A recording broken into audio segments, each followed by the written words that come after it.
ISKCON কোনো রাজনৈতিক দল নয়, এটি একটি ধর্মীয় মৌলবাদী সংগঠন বলে হাইকোর্টকে জানিয়েছেন অ্যাটর্নি জেনারেল। পরে ইসকন ও চিন্ময় ইস্যুতে যেন আইন শৃঙ্খলা পরিস্থিতির অবনতি না হয় সেদিকে খেয়াল রাখার নির্দেশনা দেন আদালত। এ বিষয়ে আরও জানাতে হাইকোর্ট চত্বর থেকে যোগ দিয়েছেন সহকর্মী জাহিদুল বাশার। জাহিদুল বাশার, অ্যাটর্নি জেনারেল যা বলেছেন ইসকন নিয়ে, আসলে মূলত তিনি কি বলতে চেয়েছেন? ধর্মীয় মৌলবাদী সংগঠন বলে আসলে কি বোঝাতে চেয়েছেন, বিস্তারিত জানতে চাই আপনার থেকে।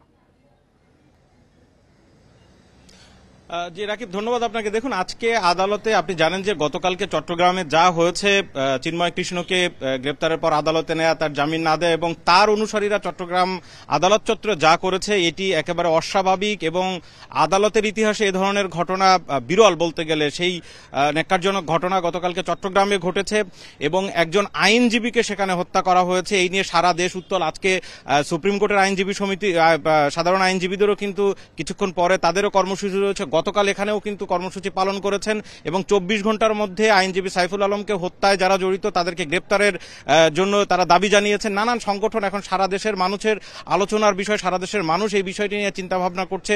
সব ধর্ম বর্ণ নির্বিশেষে সবার মতামত কিন্তু এই বিষয়ে। আজকে একজন আইনজীবী কিছুক্ষণ আগে একটি দৈনিক পত্রিকার নিউজ নিয়ে আদালতের নজরে আনেন।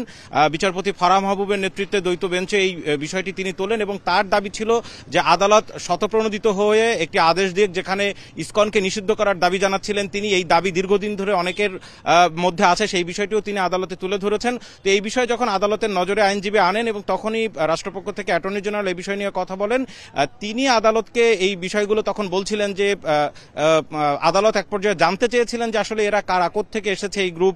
তখন অ্যাটর্নি জেনারেল বললেন যে এটি আসলে কোনো রাজনৈতিক দল নাই, এটা একটা রিলিজিয়াস ফান্ডামেন্টাল গ্রুপ।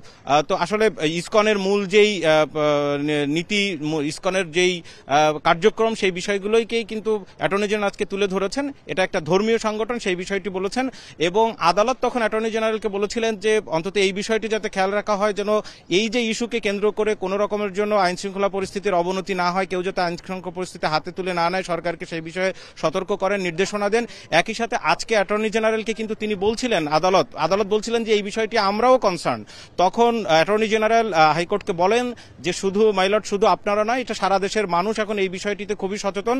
তখন আদালত আবার অ্যাটর্নি জেনারেলকে বলেন যে আজকে বিকেলের ভিতরে যাতে সরকারের অবস্থান, সরকার কি করছে, দেশের সার্বিক পরিস্থিতি এটি জানানো হয়। তখন অ্যাটর্নি জেনারেল আদালতকে বলেন যে তিনি যতটুকু জানেন এই বিষয়টি নিয়ে সরকার বৃহৎ আকারে কাজ করছে, বিভিন্ন রাজনৈতিক সংগঠন সহ গুরুত্বপূর্ণ ব্যক্তিবর্গ, গুরুত্বপূর্ণ সংগঠনগুলোর সাথে কথা বলছে। সুতরাং আগামীকালকে সকালে তিনি এই বিষয়ে হাইকোর্টকে আপডেট দিবেন। আদালতও তাই বলেছেন যে আগামীকালকে সকালের ভিতরে যেন এই বিষয়গুলো নিয়ে আদালতকে জানানো হয়। তো সব মিলিয়ে হঠাৎ করে হাইকোর্টের নজরে আনেন একজন আইনজীবী এবং তার পরবর্তীতে সংক্ষিপ্ত শুনানি শেষে এই বিষয়গুলো কিন্তু আদালতে উঠে আসে। ইসকন ও চিন্ময় ইস্যুতে হাইকোর্টের নির্দেশনা নিয়ে জানাচ্ছিলেন সহকর্মী জাহিদুল বাশার।